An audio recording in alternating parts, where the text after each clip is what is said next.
Barack Obama जैसे पश्चिमी देशों के नेता भारतीय समाज को समझ क्यों नहीं पा रहे हैं। हाल ही में बराक ओबामा ने एक बहुत बड़ा बयान दे दिया जब प्रधानमंत्री मोदी अपने अमेरिकी दौरे पर थे। इस दौरान ओबामा ने कहा कि भारत में जो अल्पसंख्यक हैं उनकी सुरक्षा पीएम मोदी को करनी चाहिए। उन्होंने ये भी कहा कि अगर प्रधानमंत्री मोदी ने अल्पसंख्यकों की सुरक्षा नहीं की तो हो सकता है कि आगे आने वाले समय में भारत कमजोर हो जाए और भारत बढ़ जाए या भारत खंडित हो जाए। अमेरिका के पूर्व राष्ट्रपति का ये कहना कि भारत खंडित हो जाएगा, भारत आगे चलकर बढ़ जाएगा, एक बहुत बड़ा बयान माना जा रहा है। हालांकि दुनिया के कई बड़े नेता इस तरह के बयान देने से बचते हैं। भारत के टूटने की बात हमारे देश में जो टुकड़े टुकड़े वाले लोग हैं वो करते हैं। उनका मानना है कि भारत के टुकड़े टुकड़े हो जाएंगे।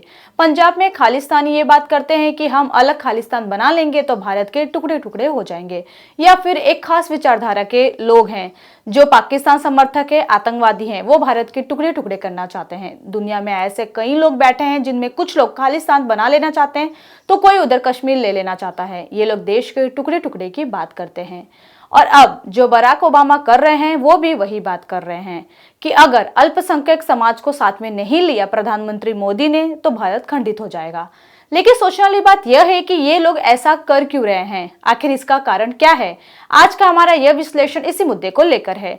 लेकिन उससे पहले अगर आप इस चैनल पर नए हैं तो जल्दी से जल्दी हमारे चैनल को सब्सक्राइब करने के साथ ही साथ बेल आइकन को भी क्लिक कर ले ताकि आपको समय समय पर इसी तरह के अपडेटेड वीडियो मिलते रहे। नमस्कार, मैं पायल शुक्ला, आप सभी का स्वागत है न्यूज टंका हिंदी में। ओबामा जैसे नेता आज भी भारत में हिंदू और मुस्लिम आबादी के बीच मतभेदों को एक बड़ा मुद्दा बनाकर भारत के लोकतंत्र पर सवाल उठाते हैं। और ये पश्चिमी देशों के नेता भारत में हिंदू राष्ट्रवाद के इस उदय को समझ नहीं पा रहे हैं। पिछले 75 वर्षों में हमारे समाज में जो एक सबसे बड़ा बदलाव आया है हिंदू राष्ट्रवाद का, वो इस बदलाव को समझ ही नहीं पा रहे हैं। सवाल यह है कि कुछ लोग मोदी और मुस्लिम के इस संयोजन से काफी असहज क्यों हो रहे हैं और ओबामा जैसे लोग, कुछ कट्टरपंथी इस्लामिक संगठन मोदी को मुस्लिम विरोधी क्यों मानते हैं, जबकि 7 इस्लामिक देश पीएम मोदी को अपने देश का सर्वोच्च सम्मान दे चुके हैं। तो क्या वजह है कि ओबामा जैसे लोग असहज है। बराक ओबामा जैसे पश्चिमी देशों के लोग भारतीय समाज की संस्कृति को समझ क्यों नहीं पा रहे हैं। पहली बात, बराक ओबामा ने भारत के समाज को लेकर जो चिंता व्यक्त की है, इस दौरान वे ये नहीं समझ पाए कि भारत में दुनिया का सबसे बड़ा लोकतांत्रिक चुनाव होता है और पीएम मोदी एक बहुत लोकप्रिय नेता है और इस देश के चुने हुए सबसे लोकप्रिय नेता है। चुनाव जीतकर वो प्रधानमंत्री बने हैं और भारत के लोगों ने उन्हें वोट देकर लोकतांत्रिक व्यवस्था के तहत पीएम बनाया है।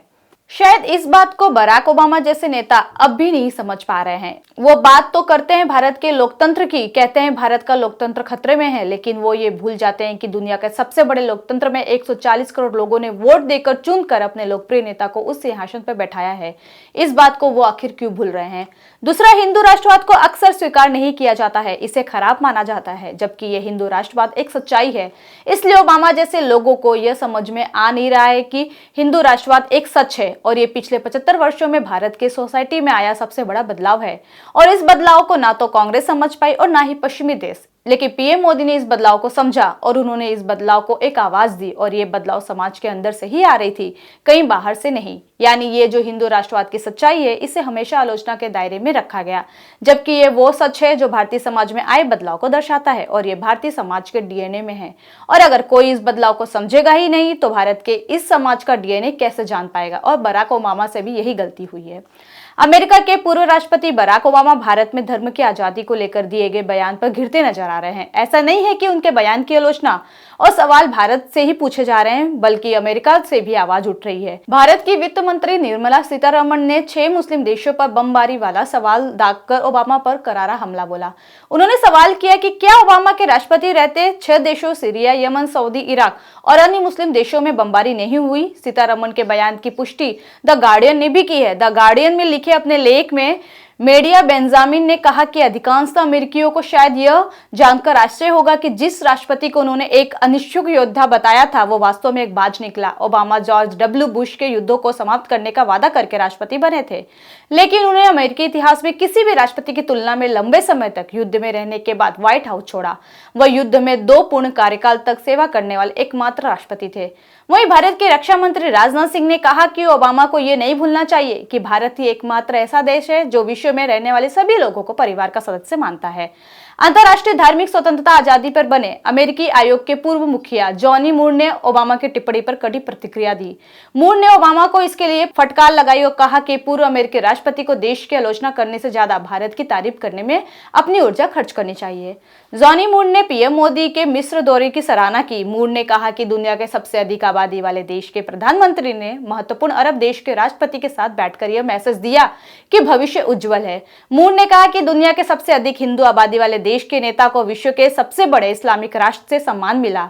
संदेश साफ और स्पष्ट है। जॉनी मूर ने कहा कि अमेरिकी भारत से बहुत कुछ सीख सकता है। अमेरिका के पूर्व राष्ट्रपति बराक ओबामा ने भारत को अल्पसंख्यकों के अधिकार पर ज्ञान दिया, लेकिन यह वही ओबामा है जिनके राष्ट्रपति रहते अमेरिका ने दुनिया के 7 मुस्लिम देशों पर 26,000 से ज्यादा बम गिराए। अमेरिकी सेना के इन हमलों में हजार नहीं बल्कि लाखों मुसलमानों की मौत हुई, जिनमें अधिकतर निर्दोष आम नागरिक थे। इसके बावजूद ओबामा को शांति का नोबेल पुरस्कार दिया गया था। अब वही ओबामा भारत को अल्पसंख्यकों के अधिकार और सुरक्षा पर भाषण दे रहे हैं। बड़ी बात यह है कि ओबामा को यह दिव्य ज्ञान तब आया जब प्रधानमंत्री नरेंद्र मोदी अमेरिका की राजकीय यात्रा पर गए थे।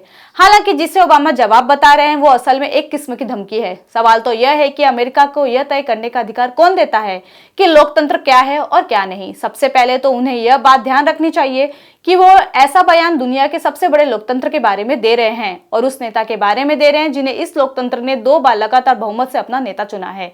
दूसरी जरूरी बात यह है कि भारत में मुस्लिम उत्पीड़न का नैरेटिव बनाने वाले जो लोग हैं, एयरलाइंस के बिजनेस क्लास में वो सफर कर रहे हैं। ऐसे गिने चुने 2-4 लोगों के रोजाना की दलीलों से यह साबित नहीं होता कि इस देश का हर व्यक्ति यही राय रखता है। भारत अपने लोकतांत्रिक मूल्यों के साथ आगे बढ़ रहा है और उसे पश्चिम से कुछ सीखने की आवश्यकता भी नहीं है।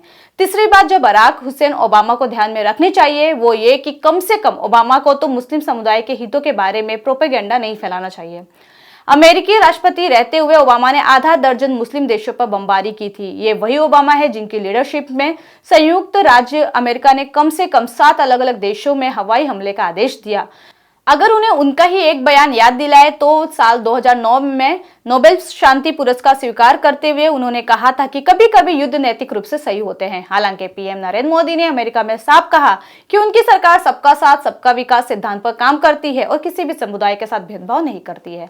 हालांकि हमें ये नहीं भूलना चाहिए कि 1947 में भारत का विभाजन इस्लामिक मानसिकता वाले मुस्लिम नेताओं के 2 नेशन थ्योरी की वजह से हुआ था। इसलिए ओबामा की यह डिंगे की धार्मिक आधार पर भारत का एक और विभाजन हो सकता है बहुत ही ज्यादा गंभीरता से नहीं ली जानी चाहिए। जो भारत को लोकतंत्र का ज्ञान परोस रहे हैं उन्हें पहले उस मानसिकता का जिक्र करना होगा जो 1947 में भारत के विभाजन के लिए जिम्मेदार थे। अमेरिकी राष्ट्रपति रहते हुए ओबामा ने आधा दर्जन मुस्लिम देशों पर बमबारी की थी। इस पर आपकी अपनी राय क्या है हमें कमेंट सेक्शन में जरूर बताएं। साथ ही हमारे चैनल को ज्यादा से ज्यादा लाइक, शेयर और सब्सक्राइब करें। जल्दी इसी तरह के इंटरेस्टिंग वीडियो के साथ मैं पुनः उपस्थित होंगी।